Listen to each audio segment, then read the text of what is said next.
Social media marketing एक लौता ऐसा business है जिसको स्टार्ट करने के लिए आपको 1 रुपया तक नहीं चाहिए। एंड अगर इसको सही तरीके से किया जाए तो आप करोड़ों रुपए कमा सकते हो, वो भी सिर्फ फोन से। बट ये बिजनेस है क्या, कैसे आप इसे स्टार्ट कर सकते हो, कैसे इसमें आप ग्रो कर सकते हो, आपको करना क्या क्या पड़ेगा, क्या स्किल्स चाहिए होंगी, ये सब आज हम इस वीडियो के अंदर डिस्कस करेंगे। अगर आप सोशल मीडिया मार्केटिंग या तो स्टार्ट कर रहे हो या स्टार्ट कर चुके हो और बीच में अटके हुए हो, तो ये वीडियो आपके लिए ही है, इसे एंड तक जरूर देखना। इस वीडियो में एक कंप्लीट रोड मैप है from beginner to advance social media marketing के लिए। तो बिना टाइम वेस्ट के स्टार्ट करते हैं। But is social media marketing. Social media marketing को अगर मैं इजी लैंग्वेज में समझाऊं तो ये सिर्फ 2 वर्ड्स का मिक्सचर है। एक तो सोशल मीडिया, जिसका मतलब हो गया Facebook, YouTube, Instagram, TikTok etcetera etcetera, वही सारे प्लेटफॉर्म जिसपे आप अपना टाइम वेस्ट करते हो। और दूसरा वर्ड है मार्केटिंग, जिसका सिंपल सा मतलब है बेचना। ओवरऑल मतलब बनता है सोशल मीडिया प्लेटफॉर्म्स पे अपने प्रोडक्ट या सर्विस या बिजनेस की मार्केटिंग करना। ना आगे बढ़ने से पहले आप लोगों को ये समझना जरूरी है कि सोशल मीडिया मार्केटिंग आखिरकार एग्जिस्ट ही क्यों करती है, क्योंकि ये समझे बिना आप सोशल मीडिया मार्केटिंग का गोल ही नहीं समझ पाओगे। पहले जमाने के लोग टीवी, न्यूज़पेपर या रेडियो पे अपना टाइम स्पेंड किया करते थे एंड उनपे एड्स दिखा के उनको ट्रैक करना मुश्किल होता था। बट धीरे धीरे लोग सोशल मीडिया पे अपना टाइम स्पेंड करने लगे एंड यहाँ पे एड्स दिखा के उनको ट्रैक करना बहुत ही आसान है। इसलिए सोशल मीडिया मार्केटिंग एग्जिस्टेंस में आया और आगे ही बढ़े जा रहा है। काफी सारे लोगों को सबसे पहले तो ये डाउट है कि सोशल मीडिया मार्केटिंग डेड हो गया है या इसका कोई फ्यूचर नहीं है। वेल, आप लोग पूरी तरह से गलत हो। सोशल मीडिया मार्केटिंग 2023 में सिर्फ एक $200 बिलियन की इंडस्ट्री थी, लेकिन 2030 तक ये $1.2 ट्रिलियन की इंडस्ट्री बनने वाली है। यानी कि अभी तक आप लोगों ने जो मार्केट देखी है वो सिर्फ 20% मार्केट है। 80% मार्केट तो अभी क्रिएशन में है। इसके सिवाय 70% से ज्यादा स्मॉल बिजनेसेस पूरी तरह से सोशल मीडिया पे डिपेंडेंट है अपनी मार्केटिंग एंड सेल्स के लिए। और 2027 तक वर्ल्ड की 80% कंपनीज अपना 50% मार्केटिंग बजट सिर्फ सोशल मीडिया पे ही लगाएगी। नाउ आप ये सोचिए, अभी इतना कुछ होना बाकी है, वो भी सिर्फ अगले 10 साल के अंदर। एंड इन सबको मैनेज करने के लिए हमारे पास कितने लोग हैं? बहुत ही कम। एंड दैट्स द रीजन मैं ये वीडियो बना रहा हूँ, ताकि आप लोग फ्यूचर अपॉर्चुनिटी के लिए तैयार रहो। अब अगर आपको मार्केट समझ आ गई है तो एक बार ये भी देख लेते हैं कि सोशल मीडिया मार्केटिंग में आपको करना क्या क्या पड़ता है एंड फ्यूचर में क्या क्या करना पड़ेगा। Role of social media marketer. एक सोशल मीडिया मार्केटर एक बिजनेस के लिए मार्केटिंग का वो सारा काम करता है जो कि सोशल मीडिया से रिलेटेड हो। इसमें कंटेंट क्रिएशन आ जाता है, कंटेंट मार्केटिंग आती है, copy writing, running ads, spreading awareness, closing deals, tracking performance, increasing sales, engaging audience, strategy building, सब कुछ आता है। बेसिकली कहूँ तो जैसे जैसे आप सोशल मीडिया मार्केटिंग सीखते जाओगे, आप इतने स्किल्स एक्वायर कर चुके होगे कि आप लोग लिटरली में किसी भी कंपनी के अंदर मार्केटिंग की जॉब के लिए अप्लाई कर सकते हो और एक अच्छी खासी सैलरी डिमांड कर सकते हो। क्योंकि सेल्स एक लौती ऐसी स्किल है जो कि कभी भी आउट ऑफ ट्रेंड नहीं जाती है। इस स्किल के बिना दुनिया की कोई भी कंपनी सर्वाइव ही नहीं कर पाएगी। As a social media marketer आपका काम होता है ये सारी सर्विसेज प्रोवाइड करना एंड इन सब के बदले में बिजनेस या आपका क्लाइंट एक्सपेक्ट करता है कि उसकी सेल्स इंक्रीज होगी या फिर उसकी अर्निंग इंक्रीज होगी या फिर लोग उसे जानने लग जाएंगे। अगर आपके क्लाइंट को इन तीनों चीजों में से कुछ भी नहीं मिलता है तो इसके सिर्फ 2 ही मतलब है। पहला, आप एक खराब सोशल मीडिया मैनेजर है एंड दूसरा, आप बहुत ही जल्दी फायर होने वाले हैं। लेकिन डोंट वरी, अगर आप वीडियो को पूरा देख लेते हैं तो आप लोगों के साथ ऐसा कुछ नहीं होगा। Pick your industry. मैंने वीडियो को बिल्कुल बेसिक से स्टार्ट इसलिए किया ताकि आप लोग इस स्टेप में कोई गलती ना करो। मैक्सिमम लोग सोशल मीडिया मार्केटिंग स्टार्ट करने से पहले ये सोचते ही नहीं है कि उनको सोशल मीडिया मार्केटिंग करनी किस इंडस्ट्री के लिए है, उनको आता क्या है। अगर आप भी उन्हीं में से है जो सोशल मीडिया मार्केटिंग सीख के सोच रहे हैं कि बड़े बड़े कंपनीज को रीच आउट करके सभी कंपनीज के लिए काम करूंगा, जो मर्जी इंडस्ट्री की कंपनी मिल जाए, तो आप एक गधे हो, क्योंकि आप ऐसा कभी भी नहीं कर पाओगे। उल्टा ये करके आप अपना नाम जरूर खराब कर लोगे। सोशल मीडिया मार्केटिंग एक एक्चुअल मार्केटिंग जॉब है एंड आपके पास हर इंडस्ट्री की इतनी नॉलेज नहीं है कि आप उनकी मार्केटिंग कर सको। सोच के देखो, अगर आज मैं सैम ऑल्टमैन को बोल दूं कि तुझे सर्फ की फैक्ट्री खोल के उससे सक्सेसफुल करना है, तो वो बंदा नहीं कर पाएगा। भले ही उसके पास जितनी मर्जी नॉलेज एंड टैलेंट क्यों ना हो, वो सड़क पे आ सकता है। द रीजन इज ये उसकी इंडस्ट्री नहीं है। उसे इस इंडस्ट्री की टारगेटेड ऑडियंस ही नहीं पता है, उनकी साइकोलॉजी ही नहीं पता है, ना ही प्रोडक्ट की माइक्रो इकोनॉमिक्स और ना ही उसके सेंटिमेंट्स पता है। सोशल मीडिया मार्केटिंग आप सिर्फ उस चीज की कर सकते हो जिसके बारे में आपको थोड़ी सी नॉलेज हो, वो भी real life knowledge. For example, अगर मुझे फाइनेंस के बारे में पता है, रियल एस्टेट के बारे में पता है या फिर टेक के बारे में पता है, तो मैं सिर्फ इन 3 इंडस्ट्रीज के साथ ही काम करूंगा, क्योंकि मुझे इन इंडस्ट्रीज के बिजनेसेस एंड ऑडियंस दोनों के बारे में नॉलेज है।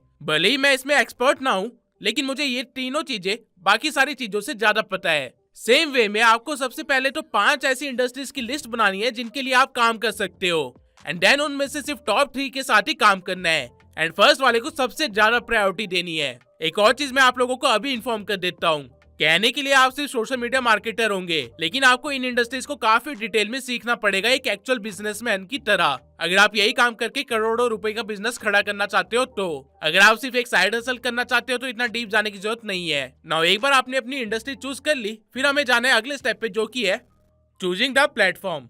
राइट नाउ इंटरनेट भरा हुआ है सोशल मीडिया प्लेटफॉर्म से। एज अ रिजल्ट ना ही बिजनेसेस को पता है कि उनको कौन से सोशल मीडिया प्लेटफॉर्म पे जाना चाहिए, और ना ही सोशल मीडिया मार्केटर्स को पता है कि वो सही प्लेटफॉर्म पे काम कर रहे हैं या फिर गलत प्लेटफॉर्म पे काम कर रहे हैं। मेजरली मार्केट में 13 सोशल मीडिया प्लेटफॉर्म्स है जिसपे काम होता है। वो प्लेटफॉर्म्स है Instagram, Facebook, YouTube, LinkedIn, TikTok, Pinterest, x, threads, Snapchat, Reddit, Quora, WhatsApp business और टेलीग्राम। आई नो ये देख के आपका सर घूम गया होगा कि ये सारे प्लेटफॉर्म्स आने चाहिए क्या? वेल, ऐसा नहीं है। अगर आप एक एजेंसी ओनर है या फिर आपका टारगेट करोड़ों में है तो उस केस में आपको इन सभी की एक्सपर्टीज होनी चाहिए। अदरवाइज अगर आपको सिर्फ एक साइड हसल करना है या फिर महीने के 10 से 15 लाख तक की कमाने हैं तो आप इनमें से टॉप 5 को भी चूज कर सकते हैं, आपका काम बन जाएगा। बट यहाँ पे एक प्रॉब्लम है, आप प्लेटफॉर्म अपनी मर्जी से चूज नहीं कर सकते हो। आपको प्लेटफॉर्म हर क्लाइंट या बिजनेस की रिक्वायरमेंट के हिसाब से चूज करना पड़ता है। फॉर एग्जाम्पल, अगर मैं एक सोशल मीडिया मैनेजर हूँ और मुझे कल को एक फार्मा कंपनी आके बोलती है कि मुझे सेल्स चाहिए, तो मैं पिंटरेस्ट पे जाके उनकी मार्केटिंग नहीं करूंगा जस्ट बिकॉज कि मुझे पिंटरेस्ट पसंद है और मुझे वही चलाना आता है। मुझे मार्केटिंग फेसबुक और व्हाट्सएप पे करनी पड़ेगी। फ्यूचर में आपको ऐसे काफी सारे केसेस आएंगे जहाँ पे बिजनेस ओनर को नहीं पता होगा कि उसे कौन से प्लेटफॉर्म पे मार्केटिंग चाहिए। वो बस आपके पास आके इतना बोल देगा कि मुझे सेल्स चाहिए, वो भी ऑनलाइन, जो करना है करो। अब उस केस में आप ना कंफ्यूज हो जाओ, इसलिए मैं सभी सोशल मीडिया प्लेटफॉर्म्स की स्पेशलिटी को बता देता हूँ। शुरू करते हैं नंबर 1 से, जो कि है इंस्टाग्राम। ये प्लेटफॉर्म जेन जी और मिलेनियल्स यानी कि 13 से 35 साल वाली ऑडियंस को टारगेट करने के लिए बेस्ट है। इस प्लेटफॉर्म को आप ब्रांड अवेयरनेस, एंगेजमेंट और लीड जनरेशन के लिए यूज कर सकते हो। और ये app fashion, beauty, fitness, food industry, influencers, cafes, salon, local businesses, coaches, ऐसे बिजनेसेस के लिए परफेक्ट है, बेसिकली जिनकी ऑडियंस 13 से 35 साल वाली है। दूसरा प्लेटफॉर्म है फेसबुक। ये प्लेटफॉर्म अडल्ट ऑडियंस यानी कि 25 से लेके 60 एज वाली ऑडियंस के लिए परफेक्ट है। इस प्लेटफॉर्म की major audience tier 2 and tier 3 city type की है। यहाँ पे आपको मैक्सिमम फैमिली वाले या ओल्ड एज टाइप लोग मिलेंगे। अगर आपको फेसबुक एंड इंस्टा पे एड रन करनी है, वो भी एक साथ, या फिर आपको कम्युनिटी बिल्ड करनी है, वो भी अडल्ट लोगों की, या फिर आपको लिंक्स के थ्रू लीड जनरेशन करनी है, तो ये प्लेटफॉर्म उस चीज के लिए बेस्ट है। लोकल सर्विस प्रोवाइडर्स हो गए, इवेंट्स मैनेजर्स हो गए, कोचिंग सेंटर्स हो गए, पॉलिटिकल कैंपेन्स हो गए, ई कॉमर्स हो गए, इस तरह की इंडस्ट्रीज के लिए आप फेसबुक पे आ सकते हैं। तीसरा प्लेटफॉर्म है यूट्यूब। इस प्लेटफॉर्म पे हर तरह की ऑडियंस है, इवन टीवी यूजर्स भी यहीं पे है, इसलिए ये platform long form content marketing and SEO में रैंकिंग के लिए बेस्ट है। ये प्लेटफॉर्म मेजरली ट्रस्ट बिल्डिंग के लिए यूज किया जाता है बिजनेसेस के द्वारा।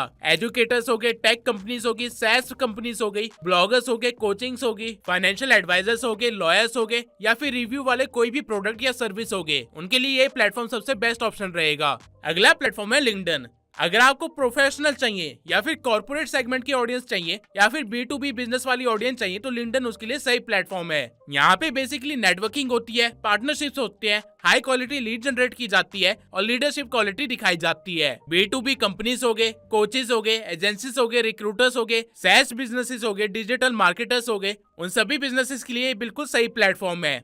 इसके बाद आता है टिकटॉक। अगर आपको जेनजी के भी जेनजी को टारगेट करना है तो ये बेस्ट प्लेटफॉर्म है उस पर्पस के लिए। यहाँ पे फास्ट ब्रांड अवेयरनेस फैलाई जाती है, यहाँ पे ट्रेंड सेट किए जाते हैं, कोलैबोरेशंस होते हैं, साथ ही इन्फ्लुएंसर मार्केटिंग भी यहाँ पे सबसे ज्यादा होती है। अगर आपका क्लाइंट म्यूजिक इंडस्ट्री से है या फिर क्लोथिंग इंडस्ट्री से है या फिर वो गैजेट वगैरह से इन्वॉल्व है या फिर फूड चेन इंडस्ट्री से या फिर एजुकेशन इंडस्ट्री से है तो उस तरह के क्लाइंट के लिए ये बिल्कुल सही प्लेटफॉर्म है। टिकटॉक के बाद जो अगला सोशल मीडिया प्लेटफॉर्म है वो है पिंटरेस्ट। ये एक लौता प्लेटफॉर्म है जहाँ पे वुमेन को टारगेट करना सबसे आसान है क्योंकि इस प्लेटफॉर्म की 70% ऑडियंस फीमेल ही है। इस प्लेटफॉर्म को वेबसाइट या ब्लॉग पे ट्रैफिक लाने के लिए, प्रोडक्ट आइडियाज को शेयर करने के लिए या फिर पैसिव सेल्स के लिए यूज किया जाता है। अगर आपका बिजनेस कुछ ऐसा है जिसमें डिजाइन इन्वॉल्व है या फिर डिजाइन मेन एलिमेंट है तो ये प्लेटफॉर्म आपके लिए जादू की तरह काम करेगा। फैशन ब्रांड्स हो गए, होम डेकोर हो गया या फिर इंटीरियर डिजाइनिंग की सर्विस हो गई या फिर आप ब्लॉगर हो तो आपके लिए पिंटरेस्ट बिल्कुल सही प्लेटफॉर्म है। बेसिकली डिजाइन से रिलेटेड कुछ भी शेयर करना है तो पिंटरेस्ट पे जाओ, यहाँ पे आपको बिल्कुल सही ऑडियंस मिलेगी। 7th प्लेटफॉर्म जो है वो है एक्स या कह लो ट्विटर। अगर आपकी टारगेटेड ऑडियंस प्रोफेशनल्स है, लीडर्स है, इन्वेस्टर्स है या फिर टेक सेवी लोग है या फिर कह लो इंटेलेक्चुअल ऑडियंस है तो this is the platform for you. यहाँ पे आपको बिजनेस के ट्रेंड्स, न्यूज, अपडेट मिलेंगे एंड इवन आप खुद भी ये चीजें सेट कर सकते हो। स्टार्टअप्स हो गए या फिर टेक फाउंडर्स हो गए या फिर जर्नलिस्ट हो गए या फिर क्रिप्टो प्रोजेक्ट्स हो गए या फिर कोई भी गवर्नमेंट ऑर्गेनाइजेशन होगी, इस टाइप के सेगमेंट के लिए, इस टाइप की इंडस्ट्री के लिए ये बिल्कुल सही प्लेटफॉर्म है। एक्स के बाद जो अगला प्लेटफॉर्म है वो है मेटा का थ्रेड्स। ये सभी सोशल मीडिया प्लेटफॉर्म में सबसे नया प्लेटफॉर्म है, इसलिए यहाँ पे ऑडियंस अभी जेन जी ही है और majority of the audience Instagram वाली है। अगर आपको ब्रांड ओपिनियन जानना है या फिर टेक्स्ट बेस्ड एंगेजमेंट चाहिए या फिर कन्वर्सेशन स्टार्टर चाहिए तो उसके लिए ये प्लेटफॉर्म बिल्कुल सही है। कंटेंट क्रिएटर्स हो गए या फिर मीम पेजेस हो गए या फिर ओपिनियनेटेड ब्रांड्स हो गए, इस टाइप के क्लाइंट्स के लिए ये बिल्कुल सही ऑप्शन है। नाउ अगला जो प्लेटफॉर्म है वो है स्नैपचैट। इस प्लेटफॉर्म की 90% ऑडियंस टीनेजर्स और यंग एडल्ट्स है, यानी कि 18 से लेकर 24 की एज वाले लोग। यहाँ पे ब्रांड अवेयरनेस फैलाई जा सकती है, वो भी फिल्टर्स के थ्रू एंड AR टेक्नोलॉजी के थ्रू। यहाँ पे आप लोकेशन बेस्ड टारगेटिंग कर सकते हो अपनी ऑडियंस की and behind the scene content share करके बिजनेस और कस्टमर के बीच में अच्छा खासा ट्रस्ट बिल्ड कर सकते हो। फैशन या फिर लाइफस्टाइल या फिर इवेंट्स या फिर यूथ फोकस ब्रांड्स या फिर लोकल ऑफर्स के लिए ये सही प्लेटफॉर्म है। इसके बाद अगला जो सोशल मीडिया है वो है रेडिट। अगर आपको एक नीश स्पेसिफिक ऑडियंस चाहिए तो this is the platform for you. ये platform community and cult building, organic traffic and product testing के लिए बेस्ट है। अगर आपका क्लाइंट एक SaaS मॉडल के साथ आया है या फिर एप्स या फिर टेक टूल्स के अंदर है या फिर कोर्सेज के अंदर है या फिर उसको कम्युनिटी चाहिए या फिर कोई गेमिंग प्रोडक्ट हो गया, इस टाइप की बिजनेस इंडस्ट्री के लिए ये बिल्कुल सही जगह है। इसके बाद जो प्लेटफॉर्म है वो है कोरा। अगर आपको एक रिसर्च करने वाली ऑडियंस बेस चाहिए तो ये वो प्लेटफॉर्म है। यहाँ पे आप अथॉरिटी सेट कर सकते हो, SEO से ट्रैफिक जनरेट कर सकते हो और ऑडियंस के पेन पॉइंट जान सकते हो रिसर्च के पर्पज से। जिनका कोचिंग बिजनेस है या फिर एजुकेटर्स है जो लोग, या फिर अगर आप ब्लॉगिंग करते हो या फिर आप कंसल्टेंट हो या फिर आपको अगर एफिलिएट मार्केटिंग करनी है या फिर आपके क्लाइंट को ये करवाना है तो आपकी सही ऑडियंस यहाँ पे मिलेगी। इसके बाद जो सेकंड लास्ट प्लेटफॉर्म है वो है व्हाट्सएप बिजनेस। अगर आपको मास ऑडियंस तक पहुंचना है irrespective of their age and gender then this is the platform, क्योंकि इंडिया के अंदर 95% लोग व्हाट्सएप चलाते हैं, अब चाहे वो बूढ़े हो या फिर बच्चे। ये प्लेटफॉर्म ब्रांड्स के ऑफर शेयर करने के लिए, डायरेक्ट कस्टमर सपोर्ट के लिए या फिर 1-on-1 क्लोजिंग के लिए बेस्ट है। Local businesses, real estate, D2C businesses, tutors, freelancers, इन सबको मैक्सिमम प्रॉफिट यहीं से मिलता है। इसके बाद जो आखिरी प्लेटफॉर्म है वो है टेलीग्राम। अगर आपको प्राइवेट ग्रुप्स को टारगेट करना है, यानी कि एक बहुत ही स्पेसिफिक टाइप ऑफ ऑडियंस को टारगेट करना है, तो टेलीग्राम आपके लिए सही प्लेटफॉर्म है। यहाँ पे लॉयल ग्रुप्स बनाए जा सकते हैं, रिसोर्सेज शेयर किए जा सकते हैं एंड एक्सक्लूसिव ऑफर दिए जा सकते हैं। अगर आपका क्लाइंट क्रिप्टो में है या फिर कोर्सेज सेल करता है या फिर न्यूज़लेटर या फिर मेंबरशिप मॉडल रन करता है तो उसके लिए टेलीग्राम सही प्लेटफॉर्म रहेगा। नौ मैंने आपको सभी 13 प्लेटफॉर्म्स की टारगेटेड ऑडियंस, उनका काम एंड किस टाइप की बिजनेसेस के लिए वो बेस्ट है, ये सब कुछ बता चुका हूँ। अब आपको अपने इंटरेस्ट के हिसाब से बिजनेस एंड आपके क्लाइंट के हिसाब से प्लेटफॉर्म चूज करना है। नाउ आगे बढ़ने से पहले ये देख लेते हैं वो कौन से स्किल्स हैं एंड कौन से एप्लीकेशंस है या फिर टूल्स है जो आपको आने चाहिए अगर आप सोशल मीडिया मैनेजर बनना चाहते हैं। तो सबसे पहला स्किल आता है designing. Social media platforms basically आंखों के लिए डोपामीन है एंड आंखों को अच्छा लगे आपको चीजें उस हिसाब से बनानी होती है, और इसमें भी सबसे बेसिक चीज आती है पोस्ट बनाना या फिर ऑफर टेम्पलेट बनाना या फिर ब्रांडिंग करना एंड बाकी की वो सारी चीजें जो एक ब्रांड एंड बिजनेस को चाहिए होती है। अब 90% लोगों को डिजाइनिंग नहीं आती है, इसलिए वो लोग कैनवा का यूज करते हैं जहाँ पे हर एक चीज के लिए प्री मेड टेम्पलेट्स अवेलेबल होते हैं। आपको बस टेम्पलेट के अंदर अपने रिक्वायरमेंट्स के अकॉर्डिंग थोड़े चेंजेस करने होते हैं एंड आपका काम बन जाता है। एज अ बिगिनर आप कैनवा से स्टार्ट कर सकते हैं। कैनवा के बहुत सारे ट्यूटोरियल्स आपको यूट्यूब पे मिल जाएंगे। ये बहुत ही आसान सॉफ्टवेयर है, आप लिटरली में 20 मिनट के अंदर इसे सीख सकते हैं। लेकिन अगर आपको कैनवा आता है या फिर आप सोशल मीडिया मैनेजमेंट को बड़े लेवल पे ले जाना चाहते हैं, स्केल करना चाहते हैं, तो उस मोमेंट पे आपको फोटोशॉप सीखना ही पड़ेगा। इसका कोई अल्टरनेटिव नहीं है। फोटोशॉप इस इंडस्ट्री की बेसिक रिक्वायरमेंट है, तो आपको ये आनी चाहिए या फिर आपकी टीम में कोई होना चाहिए जिसे ये आता है। इसके बाद दूसरी स्किल जो आपको चाहिए होगी वो होगी कॉपी राइटिंग। जिनको नहीं पता उनको बता दूं, ऐसे सेंटेंसेस लिखना जिससे कि बंदा इन्फ्लुएंस होकर कुछ बाय कर ले, उसे कॉपी राइटिंग बोलते हैं। वेबसाइट्स हो गए या फिर लैंडिंग पेजेस हो गए या फिर डिस्काउंट वाले टेम्पलेट्स हो गए, इन सब के अंदर जो भी टेक्स्ट लिखे होते हैं वो कॉपी राइटिंग ही होती है। एंड एज अ मार्केटर आपको ये चीज आनी चाहिए। ऑल्दो चैट जीपीटी की वजह से अब ये चीज काफी आसान हो गई है, लेकिन स्टिल आपको बेसिक आने चाहिए ताकि आप एआई को भी सही तरह से इंस्ट्रक्ट कर सको। कॉपी राइटिंग के बाद जो अगला स्किल आता है वो है editing. We are living in a content economy and अगर आपको कंटेंट बनाना नहीं आता है, एडिटिंग नहीं आती है, तो आपका फ्यूचर वैसे भी खतरे में ही है। एडिटिंग एक ऐसी स्किल है जो कि आज के टाइम पे बेसिक है एंड सबको आनी चाहिए। इसके बिना आप शायद ही कोई ऑनलाइन काम कर सकते हो अपने क्लाइंट के लिए। काफी सारे बड़े क्रिएटर्स अपनी लाइफ में आगे तभी बढ़े जब उन्होंने एडिटिंग सीखी। बीट रणवीर अलाहाबादिया, राज शमानी या फिर मैं, हम सब ने अपनी स्टार्टिंग एडिटिंग से ही करी थी। अब जरूरी नहीं है कि आपको प्रॉपर मोशन ग्राफिक के अंदर ही घुस जाना है या फिर एडिटिंग के लिए आपको 2-3 लाख का पीसी बिल्ड करना है। आप सिर्फ अपने फोन से मार्केट स्टैंडर्ड जितनी एडिटिंग सीख सकते हो, वो भी बहुत आसानी से। अगर आप लोगों को एडिटिंग का ई भी नहीं आता है तो डोंट वरी, मैंने रिसेंटली एक बिगिनर टू एडवांस लेवल का फोन एडिटिंग का एक पूरा कोर्स बनाया है, जिसमें टूल डाउनलोड करने से लेके बेसिक एडिटिंग टूल समझने तक एंड देन मोशन ग्राफिक्स से लेके डॉक्यूमेंट्री स्टाइल एडिटिंग तक सब कुछ कवर किया है। इवन उस कोर्स के अंदर मैंने ये भी सिखाया है कि कैसे आप लोग अपना एडिटिंग का पोर्टफोलियो बिल्ड कर सकते हैं, कैसे क्लाइंट ढूंढ सकते हैं एंड कैसे कोर्स कंप्लीट करने के बाद अपनी अर्निंग स्टार्ट कर सकते हैं। अगर कोई उस कोर्स को प्रॉपरली करता है और अच्छे से एडिटिंग सीखता है तो वो महीने के 15,000 रुपए आराम से कमा सकता है। इस लेवल का कंटेंट मैंने उसके अंदर शेयर कर रखा है। मेरे कोर्स का लिंक आपको डिस्क्रिप्शन में मिल जाएगा। एंड मैं एक और बार रिपीट कर रहा हूँ कि एडिटिंग बहुत ही बेसिक स्किल है जो कि सबको आनी चाहिए। इवन हो सकता है कि आने वाले टाइम में एजुकेशन सिस्टम इस बेसिक स्किल को अपने कोर्स में भी इन्वॉल्व कर ले, लेकिन आप लोग उतना वेट नहीं कर सकते, आपको अभी एक्शन लेना पड़ेगा। एडिटिंग के बाद जो नेक्स्ट स्किल आपको सीखनी है वो है prompt engineering.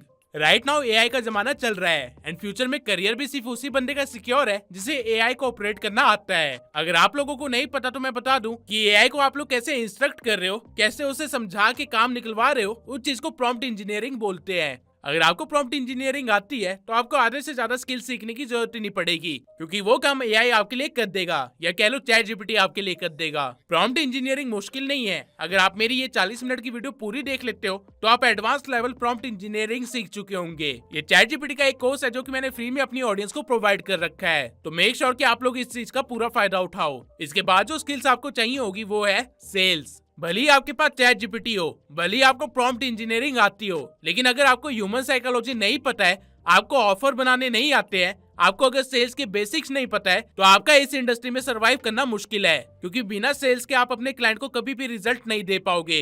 As a result वो आपको फायर कर देगा। सेल्स आप ऑनलाइन भी सीख सकते हो, बुक से भी सीख सकते हो, लेकिन सेल्स स्किल्स को कंटेंट के साथ कैसे मर्ज करना है एंड कैसे उससे क्लाइंट को गेन करवाना है, उसके लिए आपको खुद क्रिएटिविटी एंड स्किल्स को यूज करना पड़ेगा। ऑल्दो इसके भी काफी सारे ट्रिक्स एंड टिप्स हैं जो कि मैं इस वीडियो में कवर नहीं कर सकता, क्योंकि ये टॉपिक खुद में इतना बड़ा है कि इसके ऊपर आराम से 3-4 घंटे का कंटेंट बनाया जा सकता है। तो अगर आप लोग चाहते हैं कि मैं इस टॉपिक पे एक डिटेल्ड वीडियो बनाऊं एंड आप लोगों को कंटेंट मार्केटिंग भी सिखाऊं, तो इस वीडियो को मिलियन व्यूज क्रॉस करने में हेल्प करो। अगर ये वीडियो मिलियन व्यूज क्रॉस करती है तो मैं इस टॉपिक को कवर करूंगा एंड साथ ही मैं सोशल मीडिया मार्केटिंग की पूरी एक प्लेलिस्ट बनाऊंगा जिसमें मैं बाकी सारी चीजों को भी डिटेल में कवर करूंगा। लेकिन तब तक के लिए आप लोग बुक्स वगैरह रीड करके अपनी स्किल को इम्प्रूव कर सकते हैं। इसके बाद जो आखिरी स्किल आपको जरूरी है वो है मैनेजमेंट। अगर आप बिगनर हो, सेल्स नहीं भी आती है तो भी दिक्कत नहीं है, क्योंकि आप मैनेजमेंट करके अर्निंग कर सकते हो, यानी कि बिजनेसेस या क्लाइंट के सोशल मीडिया हैंडल्स को मैनेज करके। इसके अंदर कंटेंट अपलोड करना, कमेंट्स का रिप्लाई करना, टॉपिक रिसर्च करना, डीएम का रिप्लाई करना, ये सारी चीजें आती है। इसके लिए आपको कोई स्किल नहीं चाहिए, बल्कि बेसिक नॉलेज ही इनफ है। लेकिन स्टिल जब आप ये चीजें 10 अलग अलग क्लाइंट्स के लिए कर रहे होंगे तो आपको प्रॉब्लम जरूर आएगी। इसलिए उस टाइम पे आपको नोशन जैसे सॉफ्टवेयर का यूज करना आना चाहिए। अगर आप ऑनलाइन वर्ल्ड में काम करना चाहते हो तो नोशन चलाना सीख लो, क्योंकि ये मैनेजमेंट के लिए बेस्ट है एंड सोशल मीडिया मैनेजर या मार्केटर के लिए ये मस्ट टू यूज सॉफ्टवेयर है। नोशन का लिंक भी आपको डिस्क्रिप्शन में मिल जाएगा। अभी ये वो 6 स्किल्स थे जो कि मस्ट टू लर्न है एंड जिसके बिना आप स्टार्ट नहीं कर पाओगे या फिर ज्यादा लंबा नहीं खेल पाओगे। ना इस वीडियो में हमने अभी तक ये देख लिया कि सोशल मीडिया मैनेजमेंट क्या है, इसमें आपका रोल क्या है, कैसे आपको अपनी इंडस्ट्री पिक करनी है, कैसे आपको अपना प्लेटफॉर्म पिक करना है क्लाइंट के रिक्वायरमेंट के हिसाब से, एंड आपको कौन कौन से स्किल सीखने की जरूरत है। लेकिन इन सब का कोई फायदा नहीं है अगर आपको ये नहीं पता है तो। How to find clients. आपके पास स्किल्स है तो इसका मतलब ये नहीं है कि आपको क्लाइंट्स मिलेंगे या फिर क्लाइंट्स आपको पे करेंगे। क्लाइंट्स ढूंढना, उनसे नेगोशिएट करना, उनको क्लाइंट बनाए रखना खुद में एक अलग ही स्किल है जो कि नॉर्मली कोई भी अपने कोर्स में नहीं सिखाता है। रीजन इज कि उन लोगों ने खुद इतने लोगों के साथ काम नहीं किया होता है कि वो आपको कुछ बता सके। बट मैंने 2 साल यही काम किया है, इसलिए मैं आप लोगों को कुछ ऐसे टिप्स एंड ट्रिक्स बता सकता हूँ जो कि आपको क्लाइंट ढूंढने में मदद करेगी। क्लाइंट मिलते इसलिए नहीं है क्योंकि आपको पता ही नहीं होता कि सामने वाला बंदा आपका क्लाइंट है या नहीं। ये पता करने का एक बहुत ही सिंपल सा तरीका है। आप जिस भी इंडस्ट्री में हो, मान लेते हैं कि जैसे आप फैशन इंडस्ट्री में हो, तो आपको सीधा एस्टेब्लिश पेजेस या ब्रांड्स को रीच आउट नहीं करना है, वो आपके क्लाइंट नहीं बनेंगे। सबसे पहले आपको ये देखना है कि फैशन इंडस्ट्री की ऑडियंस एंड बिजनेसेस कहाँ मिलेगी। एक तो इंस्टाग्राम है, दूसरा फेसबुक है और तीसरा पिंटरेस्ट है। फिर आपको देखना है कि आप किस प्लेटफॉर्म से स्टार्ट करना चाहते हो। फॉर एग्जाम्पल अगर आप इंस्टा से स्टार्ट करते हो तो आपको सर्च में जाके हैशटैग फैशन सर्च करना है। नाउ इस मोमेंट पे आपको रील्स के सेक्शन में जाना है एंड देन स्क्रॉल करके देखना है कि किस क्रिएटर की रील उतनी ज्यादा क्रिएटिव नहीं है या फिर कौन सा क्रिएटर या कौन सा ब्रांड कौन से सी गलती कर रहा है। जब जब आपको ऐसे अकाउंट्स दिखेंगे, आपको उनकी प्रोफाइल पे जाना है एंड उनकी प्रोफाइल को एनालाइज करना है। ये करने के लिए ऑब्वियसली आपको भी थोड़ी बहुत नॉलेज होनी चाहिए। एक बार आपको गलतियां मिल जाए जो वो ब्रांड कर रहा है, फिर आपको उसे डीएम करना है, जिसमें आपको खुद को इंट्रोड्यूस करना है, not as a social media manager but as a follower और अ क्लाइंट, एंड उनके साथ रिलेशन बिल्डिंग स्टार्ट करनी है। उनसे एक नॉर्मल इंसान की तरह बातचीत करनी है एंड इस बातचीत में आपको ये पता लगाना है कि उन्होंने कब स्टार्ट किया है, उनका बिजनेस मॉडल क्या है, उनका प्लान क्या है एंड कैसे वो आगे स्केल करने की सोच रहे हैं। जब इस तरह की बातें स्टार्ट हो जाएंगी एंड आपका प्रोस्पेक्ट आपके साथ थोड़ा कंफर्टेबल होने लग जाएगा, फिर आपको उनको थोड़ी सी एडवाइजेस देनी है जिससे उनका फायदा हो, जैसे कि उनका प्रोफाइल ऑप्टिमाइज करवा दिया, या फिर उनको कोई ट्रेंडिंग रील का आइडिया शेयर कर दिया, या फिर उनके लिए कोई स्क्रिप्ट लिख के दे दी। ऐसी चीजें जब आप उनकी इस वे में हेल्प कर दोगे तो वो सामने से आपकी हेल्प मांगना स्टार्ट कर देंगे, और जब ये चीजें होना स्टार्ट हो जाए उस मोमेंट पे आपको as a social media manager खुद को रिप्रेजेंट करना है एंड फिर अपनी सर्विसेज को पिच करना है। ये एक परफेक्ट वे होता है पिचिंग का, जहाँ पहले आपने रिलेशन बनाया, फिर क्लाइंट्स के पेन पॉइंट ढूंढे, उनसे बात करके, फिर उनकी थोड़ी सी हेल्प करके उनके साथ ट्रस्ट बिल्ड करा एंड देन खुद को एज ए एक्सपर्ट शो करके अथॉरिटी भी बना ली। ये 4 चीजें कर ली तो क्लाइंट कंफर्म क्लोज हो जाएगा। लेकिन जरूरी नहीं है कि हर बार ऐसा हो, कई बार ऐसा भी हो सकता है आप किसी स्टेप में गलती कर दो जिसकी वजह से आप क्लाइंट को क्लोज ना कर पाओ और वो चला जाए। इसलिए आपको कभी भी सिर्फ एक बंदे को मैसेज करके नहीं बैठना है, आपको कोल्ड डीएम्स करने हैं, जितने हो सकते हैं उतने। मैं सजेस्ट करूंगा कि आप डेली कम से कम 30 ऐसे ब्रांड्स या क्रिएटर्स को डीएम करो जो कुछ कर तो रहे हैं लेकिन थोड़ा गलत कर रहे हैं। अगर आप 30 लोगों को डीएम करोगे तो उनमें से 15 का रिप्लाई आएगा, 10 के साथ आप बात आगे बढ़ा पाओगे, 3 लोग कॉल तक आएंगे एंड देन जाके एक क्लाइंट क्लोज होगा। इसलिए आपको ये प्रोस्पेक्टिंग का पूरा प्रोसेस करते रहना है जब तक आपके पास 5 क्लाइंट्स ना हो जाए। आपका पहला milestone as a social media manager होना चाहिए कि आपके पास 5 क्लाइंट्स हो एंड इसके बाद आपका टारगेट ये होना चाहिए कि वो 5 क्लाइंट सस्टेन हो पाए, यानी कि आपको ऐसी सर्विस प्रोवाइड करनी है कि वो आपको हर मंथ पे करते रहे उनका काम करने के लिए। क्लाइंट ढूंढने का ये सिर्फ एक ही तरीका था, इसके सिवाय भी काफी सारे वेज हैं। आप इवन फेसबुक से भी क्लाइंट ढूंढ सकते हो। अगर आप मेटा एड्स लाइब्रेरी में जाके कोई कीवर्ड सर्च करते हो तो आपको उससे रिलेटेड जो भी एड्स फेसबुक पे चल रही है वो सब दिख जाएगी। फॉर एग्जांपल मान लीजिए आपकी इंडस्ट्री क्लोथिंग ब्रांड है, तो आपको करना क्या है कि आपको मेटा एड्स लाइब्रेरी में जाना है, वहाँ पे क्लोथिंग को सर्च करना है या फिर क्लोथ लिख के सर्च करना है एंड देन आपको वो सारे पेजेस दिख जाएंगे जो कि एड रन कर रहे हैं। अब आपको बस उन पेजेस को कुछ दिन एनालाइज करना है, सेम टेक्निक का यूज करना है एंड देन उन्हें क्लोज कर देना है। इन वाले क्लाइंट्स को क्लोज करना बहुत ही ज्यादा आसान है क्योंकि इनको पता है कि इनको मार्केटिंग करनी है, इसलिए ये फेसबुक एड रन कर रहे हैं। आपको बस उनको सही डायरेक्शन में लेके जाना है, उनको रियलाइज करवाना है कि फेसबुक एड से उतना फायदा नहीं होगा जितना मैं तुम्हें दे सकता हूँ। एज अ रिजल्ट वो फेसबुक एड पे इन्वेस्ट करने की जगह तुम पे इन्वेस्ट करेंगे। इसके सिवा एक और तरीका ये है कि आप कोल्ड ईमेल्स भेज सकते हो। आप जिस भी इंडस्ट्री में हो उस इंडस्ट्री का एक डाटाबेस होगा मार्केट के अंदर, आपको बस उस डाटाबेस को खरीदना है, जिसके बाद आपको कोल्ड ईमेल्स भेजने हैं, जितने हो सकते हैं उतने। इस काम को चाहे तो आप ऑटोमेट कर दीजिए। लोग कोल्ड ईमेल्स को इग्नोर करते हैं लेकिन आपको लिटरली में आइडिया नहीं है कि यहाँ से कितने क्लाइंट्स मिल सकते हैं। इसके बाद जो आखिरी तरीका है वो है आपकी पर्सनल ब्रांडिंग। ये एक लॉन्ग प्रोसेस है और काफी टाइम भी लेगा, लेकिन अगर आपने खुद की पर्सनल ब्रांडिंग कर ली, खुद को as a social media manager represent कर दिया दुनिया के सामने, तो क्लाइंट खुद चल के आपके सामने आएंगे। स्टार्टिंग में ये 3-4 तरीके बेस्ट है क्लाइंट ढूंढने के लिए। इसके बाद जब आप स्केल कर रहे हो तो आप चाहे फेसबुक एड रन करके क्लाइंट ढूंढ सकते हैं, लेकिन स्टार्टिंग में ऑर्गेनिक वे के लिए 3 तरीके इनफ है। आपको हो सकता है क्लाइंट ढूंढने में पहले महीने मुश्किल हो, लेकिन एक बार आपका एक क्लाइंट क्लोज हो गया तो वो खुद ऑटोमेटिकली काफी सारे क्लाइंट्स आपके लिए लेके आ जाएगा। आपको बस गिव अप नहीं करना है। क्लाइंट्स तो आपको मिल जाएंगे, लेकिन अगर आप उनको सही प्राइसिंग पे क्लोज नहीं करोगे तो आपको काम ज्यादा करना पड़ेगा एंड आपकी अर्निंग कम होगी। तो इसलिए जल्दी से ये भी देख लेते हैं कि आपको अपनी सर्विसेज को कैसे प्राइस करना है एंड कैसे ऑफर पिच करना है। सबसे पहले तो आपको ये पता करना है कि आपके क्लाइंट को आपसे क्या क्या सर्विसेज चाहिए। देन आपको ये पता करना है कि उन सर्विसेज के मार्केट में क्या रेट चल रहे हैं। फॉर एग्जाम्पल मान लीजिए मेरे पास एक क्लाइंट आता है जिसका एक एजुकेशन का स्टार्टअप है। अब उस क्लाइंट को चाहिए कि मैं उसके लिए इंस्टा फॉलोअर्स भी बढ़ा दूं, उसके लिए कंटेंट भी क्रिएट कर दूं यानी कि रील्स, एंड उसके लिए ऑनलाइन जो क्वेरीज आती है उनको भी हैंडल करूं, और फिर उसके लिए क्लाइंट्स को भी क्लोज करूं यानी कि स्टूडेंट्स को। तो अब इस केस में मैक्सिमम लोग गलती क्या करते हैं, वो सेपरेट प्राइसेस बता देते हैं हर एक चीज के एंड देन छोटा सा मार्जिन लेके बैठ जाते हैं एंड मजदूरों की तरह काम करते रहते हैं। आपको ये गलती नहीं करनी है। आपको हमेशा ऑफर एक पैकेज का देना है, सिंगल सर्विस का नहीं। इन चारों चीजों के लिए कुछ ऐसा ऑफर बनाया जा सकता है। पैकेज 1 ग्रो एंड शो, जिसका प्राइस होगा 15,000। इसके अंदर आपको 8 पोस्ट, रील प्लस क्राउजर्स मिल जाएगी महीने की, 4 स्टोरी मिल जाएगी हर हफ्ते की, हैशटैग का रिसर्च कर दूंगा, कंटेंट कैलेंडर सेटअप कर दूंगा, एक रिवीजन पर पोस्ट दे दूंगा, वीकली परफॉर्मेंस रिपोर्ट भी दे दूंगा और बेसिक डीएम हैंडलिंग भी कर लूंगा। इसके बाद दूसरा पैकेज देना है growth package leads plus engagement का, जो कि 45,000 पर मंथ का होगा। इसके अंदर आप महीने के 12 पोस्ट दोगे, 3 रील दोगे ट्रेंडिंग हुक और एडिटिंग के साथ, 5 स्टोरीज दोगे पर वीक जो कि होगा पोल्स प्लस क्वेश्चन का, full content strategy and calendar building करोगे, कैप्शन प्लस एसईओ हैशटैग भी लोगे, वीकली एनालिसिस भी करोगे, पूरी तरह से डीएम को मैनेज भी करोगे, यानी कि जो क्यूरीज आ रही है उसको भी हैंडल करोगे, जो वार्म लीड्स है उसको भी हैंडल करोगे, लीड को मैनेज भी करोगे और क्यूरीज वालों को वार्म लीड में कन्वर्ट भी करोगे और एक मंथली स्ट्रेटेजिक कॉल भी दोगे, जिससे कि बिजनेस को भी पता चल सके कि उनको क्या करना है ताकि वो ऑनलाइन ग्रो कर सके। एंड देन आपको तीसरा पैकेज देना है जो कि प्रीमियम पैकेज होगा डीएम टू एनरोलमेंट का, जो कि 90,000 रुपए पर मंथ का होगा। इसके अंदर आप 16 पोस्ट दोगे महीने के, 15 प्रीमियम रील्स दोगे, व्हाट्सएप पे फॉलो अप सपोर्ट भी दोगे, लीड को क्वालिफाई भी करोगे, डीएम का फॉलो अप भी करोगे, call to action optimise copy writing भी करोगे, कोल्ड लीड्स को क्लोज भी करोगे, पर्सनलाइज रिप्लाईज भी करोगे सेल ऑब्जेक्शन का, सीआरएम शीट को भी ट्रैक करोगे, डेली अपडेट दोगे क्लाइंट को एंड वीकली स्ट्रेटेजिक कॉल भी होगी। अब यहाँ पे आप साइकोलॉजी समझो, आपका क्लाइंट आपके पास रिक्वायरमेंट्स लेके आया है एंड अगर आप उसे सीधा सीधा वही दे दोगे जो उसे चाहिए तो एक किराने की दुकान में एंड आप में कोई फर्क नहीं है। आप एक मार्केटर हो तो काम भी वैसे करो। जब आप क्लाइंट को 3 ऑफर्स दे दोगे तो वो कंफ्यूज हो जाएगा और बजाय ये सोचने की कि मुझे इसकी सर्विस लेनी है या नहीं, वो इस थिंकिंग में चला जाएगा कि इसकी कौन सी सर्विस मेरे लिए बेस्ट है। एंड यहाँ पे आपको अपनी अगली गेम खेलनी है। अगर आप तीनों ऑफर की प्राइसेस देखोगे तो सबसे पहला बिल्कुल कम है, फिर थोड़ा सा हाई है एंड देन बहुत ही ज्यादा हाई है। अब एक इंसान की मेंटेलिटी ये होती है कि कम प्राइस में अच्छा प्रोडक्ट नहीं मिलेगा और प्रीमियम वाला बहुत ही महंगा है इसलिए मैं ले नहीं सकता, इसलिए वो हमेशा मिडिल ऑप्शन को चूज करता है और यही हमें करवाना है। हमें लास्ट पैकेज को बिकवाने के पीछे नहीं भागना है। लास्ट पैकेज एग्जिस्ट इसलिए कर रहा है ताकि उस बंदे का ध्यान बीच वाले पैकेज पे जाए। एंड अगर आप ऑफर पे ध्यान दोगे तो पहले ऑफर में क्लाइंट की सारी रिक्वायरमेंट्स पूरी नहीं हो रही है और जो लास्ट ऑफर है उसमें क्लाइंट की रिक्वायरमेंट से ज्यादा चीजें पूरी हो रही है, तो मोस्ट प्रोबेबली उसे लगेगा कि उसे बस बीच वाला ऑफर ही चाहिए